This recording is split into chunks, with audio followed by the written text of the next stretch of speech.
Photo देख के क्या करेंगे? आप बारात में चलिएगा, सब का सब लोग वहीं चलेंगे। लोग जो बात तुझमें है वो तेरे तस्वीर में कहाँ। आप सब लोग को साथ में चलना है, आप लोग वेट कीजिएगा। आज हम आप लोगों से कुछ क्या बोले, मोदी जी जैसे मन की बात करते हैं ना, वैसे आज हम आपको अपने दिल की कुछ बात बताना चाहते हैं। देखिए, आप कभी भी ना किसी चीज से घबराइएगा नहीं। हमको काफी फ्रस्ट्रेट हम भी हुए थे ना जब हम अपने युवा हीरो सुशांत सिंह के बारे में सुने थे। ये बिहार के उभरता हुआ एक हीरा था, इन्होंने क्यों इतना गलत एक्शन लिया हमको आज तक नहीं समझ आया। देखिए, परिस्थितियां सबके सामने होती है, मुसीबत सबके सामने आता है। ऐसा कोई व्यक्ति बताइए ना जिसके यहाँ कोई मुसीबत ना हो। आप हो, हम हो, हाँ थोड़ा बड़ा थोड़ा कम आता है। मुसीबत से तो घबराना ही नहीं चाहिए। मुसीबत एक ऐसी तिजोरी है जिसके अंदर आपको सफलताओं के हथियार मिलते हैं। जब मुसीबत आएगी तो आप तिजोरी खोलिए, उसमें आपको हथियार मिलेगा आप सफल होने का। लेकिन सुशांत भैया, आपने तो तिजोरी खोला ही नहीं। हम लोग क्या कैसे कहें, हम लोग को आप छोड़ के चले गए। इसकी क्षतिपूर्ति कभी नहीं कर सकता है बिहार का चमकता हुआ हीरो। हम लोग ने जो आपकी मूवी देखी, जो छिछोरे मूवी थी, जो आपका धोनी में जो रोल निभाया था, क्या कहें हम आपको, आपने क्यों छोड़ के चले गए। हम लोग को हम क्या बता सकते हैं कि हम लोगों को कितना लॉस हुआ। हम आप सबको कहना चाहते हैं, मुसीबत सबके आगे होती है। आप बताइए, ये बच्चों को मुसीबत देख सकते हैं, कितनी गरीबी इनके सामने है। क्या इनकी जिंदगी अच्छी है? नहीं, लेकिन ये भी संघर्ष करते हैं। तो अगर आप खुद को फ्रस्ट्रेट होकर देखना चाहते हैं तो आप अपने से बड़े लोगों को देखिए, आप फ्रस्ट्रेट हो जाएंगे। लेकिन आप खुश रह के जीना चाहते हैं तो आप अपने से छोटे लोगों को देखिए, फिर आपको लगेगा कि नहीं यार, जिंदगी ने तो हमें बहुत कुछ दिया। पता है, इन बच्चों का भगवान ने इनसे बचपना छीन लिया। और लोग कहते हैं कि इनको लोग सता रहे थे, घुटन हो रहे थे। अरे हम क्या कहेंगे, घुटन क्या चीज होती है उस बच्चे से पूछिए जो काम करता है रोटी के लिए खिलौनों की दुकान पे। वो बच्चा कैसे खेलता होगा जो दिन भर मेले में खिलौना बेचता है। फिर फ्रस्ट्रेट नहीं होना चाहिए। जिंदगी छोटी नहीं होती है, हम देर से जीना शुरू करते हैं। सबके सामने कुछ ना कुछ समस्याएं आती होती हैं।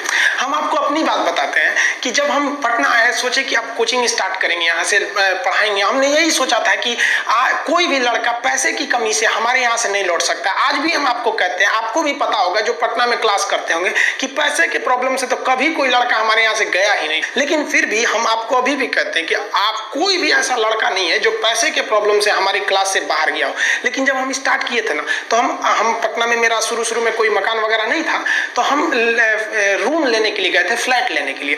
तो हम फ्लैट गए, हम नॉर्मली एक फ्लैट था, ये नहीं था, मैं एक चीज आपको समझने के लिए बना दी। तो वहां गए ना, तो उनको हमने बता दिया कि भैया हाँ इतना रेंट है। तो कहे ठीक है, सामान वगैरह रख लीजिए। उन्होंने कहा कि आप आधार कार्ड दे दीजिएगा। हम कहे ठीक है, हम आपको प्रिंट करके दे देंगे। पूरा सामान वगैरह रख दिए। जब हम उनको आधार कार्ड अपना दिए ना, तो उन्होंने देख लिया कि ये तो मुस्लिम है। वो कहे कि आप अभी मेरा मकान खाली कर दीजिए, हम मुस्लिम को नहीं देते हैं। मेरा इतना, हम उस दिन फ्रस्ट्रेट हुए थे ना जिसका कोई हद नहीं। मतलब कितना बुरा लगेगा ना किसी को केवल नाम के आधार पर हटा देना। फिर हमको अजीब लगा था, ये क्या कर रहे हैं यार, ये 21वीं सदी में ऐसी मानसिकता से कैसे काम चलेगा आप लोग का। फिर क्या करेंगे, उनके आगे तो हम लोग जीत नहीं सकते। फिर पूरा सामान ले आए। फिर से एक जगह और गए, तो वो भाई साहब मुस्लिम थे। तो वो पूछे कि आपका नाम क्या है। तो हम कहे आप ये नाम क्यों पूछ रहे हैं मेरा। तो उन्होंने क्या कहा कि हम हिंदू को नहीं देते हैं। देखिए, एक जगह हिंदू है वो मुस्लिम को नहीं देते हैं, एक जगह मुस्लिम है जो हिंदू को नहीं देते। हमको ये समझ में नहीं आ रहा है कि हम किसको बोले, किसको सही बोले, किसको गलत कहें। फिर एक भाई साहब के पास गए। हम कहेंगे देखिए भैया, आपके यहाँ हमको रूम चाहिए, लेकिन हिंदू मुस्लिम का लफड़ा तो आपके यहाँ नहीं है। उन्होंने कहा कि नहीं, हमारे यहाँ नहीं है। 3-4 जगह देखे तो हमको लगा कि नहीं, कई लोग हैं जो दे देते हैं। तो हमको एक बात समझ में आया, यार सारे लोग गलत नहीं है और ना ही सारे लोग अच्छे हैं। कुछ ससुरे बहुत खचरा हैं और कुछ बहुत अच्छे भी हैं यहाँ पे। लेकिन इससे घबराना नहीं चाहिए। हमको कुछ समय के लिए बहुत बुरा लगा था यार, क्या हो गया हमारे देश को। जब हम गुलाम थे तो हिंदुस्तानी थे, ये आजादी ने हमें हिंदू मुसलमान बना दिया। ये क्या मतलब बनता है। हम तो ये कहते हैं कि भैया एक अच्छा हिंदू वही है जिसे कोई मुस्लिम भी गाली ना दे सके, कुछ ना बोल सके। आप बताइए ना, विवेकानंद के बारे में कोई अपशब्द बोल सकता है। और अच्छा मुसलमान वही है जिसे कोई हिंदू भी चाह के अपशब्द नहीं बोल सके। हम किसी को भी कहते हैं, चुनौती देते हैं, आप अब्दुल कलाम के बारे में एक अपशब्द निकालिए, आप में हिम्मत ही नहीं होगा कि आप कुछ निकाल सके इनके बारे में। देखिए, फ्रस्ट्रेट नहीं होना चाहिए। भगवान सबको एक दिन सद्बुद्धि देता है, सब लोग एक रास्ते पे आते हैं। हर समस्या का कोई ना कोई समाधान जरूर होता है। इत्तेफाक देखिए, जब पटना में ब्लड बैंक में ब्लड वगैरह घट जाता है, या आपको भी पता होगा पटना वालों को कि हम लोग कितना, मतलब ऐसा तो कोई दिन नहीं होता होगा कि जब कोई आदमी ब्लड के लिए नहीं आता होगा। और वो हम लोग थोड़ी देते हैं, हम लोग के स्टूडेंट आप ही लोग तो देते हैं जा जाके ब्लड वगैरह। तो एक दिन क्या हुआ कि पीएमसीएच में किसी का ऑपरेशन था, वहाँ ब्लड नहीं था, तो किसी ने बताया कि चले जाओ खान सर के पास, वो ब्लड का इंतजाम करा देंगे और फ्री में करा देते हैं। वो लड़के आप ही लोग तो ब्लड देते हैं, हम थोड़ी ना जाते हैं, हम तो आप लोग को मोटिवेट करते हैं। तो हमारे पास वो आदमी आए और देखे तो हम चौंक गए, क्योंकि वही व्यक्ति था जिन्होंने हमको अपने मकान से बाहर निकाला था कि तुम मुसलमान हो, तुम्हें नहीं देंगे। और आज वो आए थे कि उनके बेटी का ना ब्लड की एकदम सख्त जरूरत थी। हमने उनसे पूछा कि आपको हिंदू का ब्लड चाहिए कि मुसलमान का ब्लड चाहिए, तो उन्होंने कहा कि भाई कुछ भी चलेगा वहाँ पर। तो उनको भाई ऐसे तो ब्लड कोई पूछ के थोड़ी देता है किसका है, लेकिन फिर भी वो इंसान टोटली चेंज हो गए। और हम कुछ दिन पहले जब वहाँ गए थे तो देखे थे अब वो ये सब मानसिकता से हट गए हैं कि किसको देना चाहिए या किसको नहीं देना चाहिए। तो हर समस्या का समाधान होता है, आप समस्या से भागिए नहीं। जिंदगी है, हमेशा आपको कभी कभी कोई जिंदगी में आएंगे टेम्पोररी लोग और आपको परमानेंट लेसन सिखा के जाएंगे, तो इससे क्या आप अपना हिम्मत हार जाएंगे। हम आप सब लोगों को कहना चाहेंगे इस तरह से मानसिकता से हटिए। हम सब क्या है, कोई ऊंच नीच नहीं है, कोई बड़ा जात कोई छोटा जात नहीं, हम सब एक हिंदुस्तानी हैं। हम सबको एकदम मिलजुल कर रहना चाहिए, इतना हंसी मजाक करके इतना खुशी से रहना चाहिए कि किसी को पता ही नहीं चले भैया कौन इसमें बड़ा कौन छोटा, एकदम मिल के रहना चाहिए। कहते हैं ना कि महफिल भी रोएगी हर दिल भी रोएगा, डूबेगी कश्ती मेरी तो साहिल भी रोएगा, इतना प्यार बांटूंगा इस दुनिया में है मेरे दोस्त कि मेरे मरने के बाद मेरे आशिक तो क्या मेरा कातिल भी रोएगा। और ये जिंदगी जो है ना एक अजीब सी रेस है यार, समझ में नहीं आता है। अगर तेज भागिएगा तो आपके अपने पीछे छूट जाएंगे, और धीमे दौड़िएगा तो आपके अपने ही आपको पीछे छोड़ के चले जाएंगे।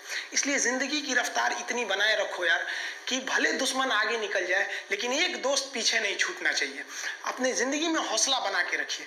पतंग को पता होता है कि उसका अंत एक कचड़े में जाकर होगा, लेकिन उससे पहले उसे आसमान छूकर दिखाना होता है। पहाड़ों को चीरते हुए जब नदी निकलती है ना तो कभी नहीं पूछती है कि समुंदर अभी कितना दूर है, और नदी में गिरने से तो कभी किसी की मौत नहीं होती है। मरता तो वही है जिसे तैरना नहीं आता है। तो हम सब परिस्थितियों के आगे हार जाते हैं, हम हार जाते हैं। परिस्थितियां सबके सामने होती है, जो डट के रहा उसे मंजिल मिली और जो नहीं डटा वो हार के चला गया।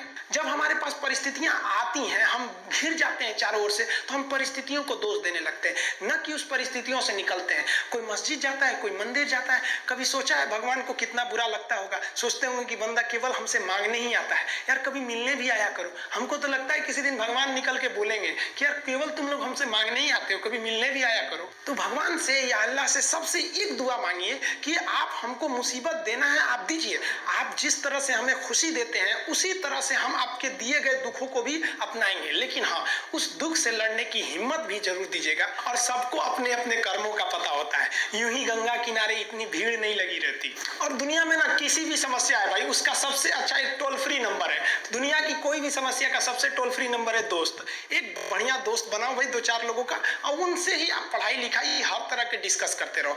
दोस्त से बढ़िया टोल फ्री नंबर कोई नहीं है, हर चीज का इलाज है। और कुछ दोस्त जिंदगी में तो ऐसे बनाओ ना जो आपकी प्रॉब्लम को वैसे ही समझ जाए जैसे डॉक्टर की लिखावट मेडिकल स्टोर वाला पढ़ लेता है।